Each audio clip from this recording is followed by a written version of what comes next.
السلام علیکم ورحمۃ اللہ وبرکاتہ۔ آج کل ٹھنڈ اور موسم کی تبدیلی کی وجہ سے اکثر لوگ بیمار نظر آتے ہیں۔ ہم جب بیمار ہوتے ہیں تو کچھ بیماری کی وجہ سے اور کچھ دوا کا اثر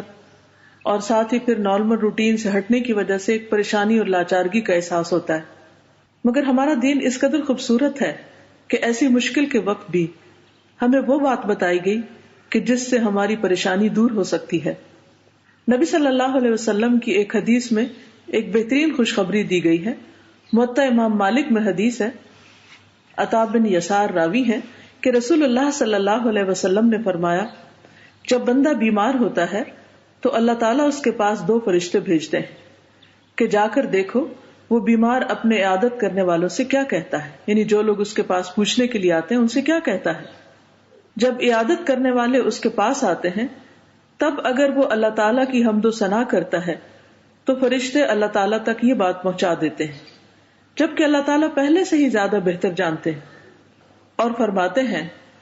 میرے اوپر میرے بندے کا حق یہ ہے کہ میں نے اسے وفات دی تو اسے جنت میں داخل کروں گا، اور شفا دی تو اس کے پہلے والے گوشت اور خون سے بہتر گوشت اور خون پیدا کروں گا،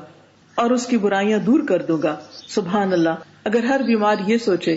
تو اس کی بیماری کا وقت بھی بہت بہترین گزرے کہ اگر اس بیماری میں ہمارے جسم کے اندر خون یا ویٹ یا کسی چیز کی کمی ہو گئی تو انشاءاللہ اس صبر اور حسن ظن کی وجہ سے